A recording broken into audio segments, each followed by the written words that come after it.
Now, most people get this wrong when they talk about the greatest sports professional athlete of all time. They usually jump right into the goals, they jump into the records, or they jump into the rings when it comes to stats. When you hear names like the Argentina striker Lionel Messi, or the dominant PGA Tour golf Tiger Woods, or even to throw another name in the hat, Mike Tyson, who dominated the heavyweight division in the late 80s to the early 90s, all respectively are legends in their own right. But when the conversation switches from greatness to impact, excellence to icon, there's one name in particular that rises above the rest. So in this video, I'm going to show you why Michael Jordan is not only just the greatest athlete who has ever lived, but also the most influential athlete in modern history. By the end of this video, you will truly understand why LeBron James has to settle for second place and will always be chasing the true number one, Michael Jordan. If you enjoy videos such as this that talks about sports legends and their iconic careers, what you can do is you can like, comment, share, and subscribe, and be sure to share the video. And of course, this helps the channel way more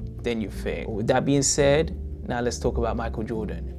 So, Michael Jeffrey Jordan was born in the early 1960s in New York to a family of 4 siblings. His family later moved to New York all the way to North Carolina. So Michael grew up in a competitive household where winning mattered and excuses did not matter. So as a teenager, Michael tried out for his school basketball varsity team, and he was actually cut, to a big surprise. At that time, which is extraordinary to even say now, is Michael Jordan was only 5'11" inches when he was a teenager. Shows how incredible now growth sprouts can actually happen. Coaches at this time thought he was too small because of course in basketball you're dealing with the land of the giants. Everyone's at least 6 foot plus, sometimes 6'2", 6'5", you name it. So at that time they didn't think he would have that size, of course, which Michael Jordan stands out now as a 6'5", 193 basketball player. So they didn't think he was explosive, or he didn't have that it factor when he was a teen. For a lot of players, this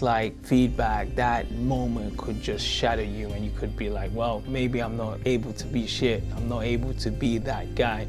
But Michael Jordan had so much determination, this was not going to stop him. For most players, this would end their dream. But for Michael, he had a vision ahead. So for Jordan, this was just the beginning. He didn't allow that failure to determine his career. He kept on working hard, he kept on training hard, and kept on improving to such a level that he had to make it. And ultimately, of course, he did increase his height. As I said, he stands at 6'5", and he developed such a big chip on his shoulder that would stay with him throughout his career. And this is where the myth of Michael Jordan actually begins. So Jordan's talent really started to get the eyes of people. It was so significant that he exploded at the University of North Carolina. He delivered such a race of clutch performances on the biggest stage where all the people could be able to see. And then he was quickly able to establish himself as the MVP player. He was able to then establish himself as the player who always wanted the ball and always wanted to be involved in the game. He always wanted to be involved in the game when everything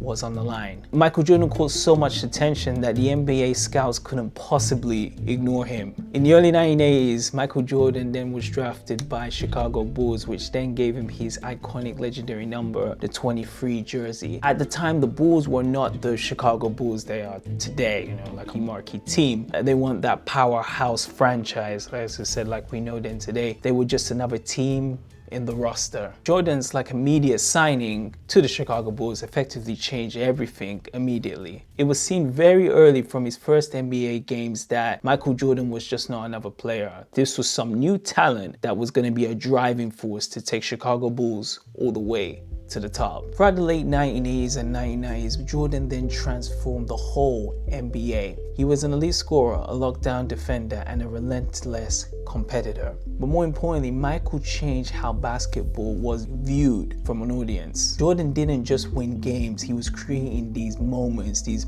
memories that you could still even watch today. Crowds and groups of Chicago Bulls fans would start to attend more of the arena, and the popularity team started to explode. Television rates were now skyrocketing, and the NBA welcoming such a global impact primarily due to the effect of Michael Jordan, or I should say the Michael Jordan effect. It was often seen now that teammates started to raise their performances to compete with this juggernaut in basketball. Opponents often feared him. Entire franchises adjusted their strategies around him. This was just not a talent, this was a mindset. Jordan demanded excellence, not from himself, but from everyone surrounded by him. So Jordan's championships runs with Chicago Bulls cemented his legacy. But what separated him just not from winning is the way how he won. Michael Jordan was one of those players who really thrived under these high pressure situations. You would never see him really like have major outbursts or throw tantrums. He always felt like super concentrated in the game, especially when the season was on the line, the dynasty was on the line. Jordan wanted to take all that responsibility, and he really showed like why he was that leader who a lot of players followed, and he was able to lead by example. There was no hiding, there was no deferring, and of course there was no excuses. It became the standard by which all future players from now would be judged.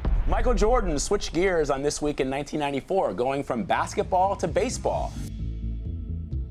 At the height of his performance, Michael Jordan then did the unthinkable. In the early 90s, Michael Jordan stepped away from basketball and moved to baseball, a move that stunned the whole sports world at the time. Some admired the courage, him being a risk taker, leaving on the top of his game. The others people thought he lost his marbles. As shown in the excellent documentary series The Last Dance, this decision was revealed that something that was tucked deep down inside Jordan. He needed a competition, he needed to change, and he wanted to get outside of his comfort zone.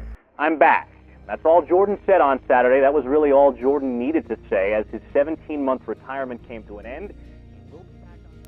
It was a short stint, but Jordan eventually did return back to the NBA to reclaim back his throne. But by this point, Michael Jordan was just no longer an athlete. No. He was a global brand. The sports action comedy Space Jam introduced him to an entirely new generation. The Air Jordan fashion line already had transformed into this ultimate like sports brand fashion wear, which you could see in any sports stores, and was changing like athlete branding forever. No player before him had merged performance, personality, and business onto this scale. Jordan did not just only play the game, he changed the business of sports forever. Jordan's careers and many achievements earned him a rightful place in the Hall of Fame. One of his greatest rivals and peers, Magic Johnson, said at his best, "There is Michael Jordan, and then there's the rest of us." The quote still holds weight today because no other athlete has been able to replicate Jordan's total impact. Michael Jordan, without question, belongs on the Mount Rushmore, not just because of the many championships or his highlights, but he was able to redefine what greatness truly looks like.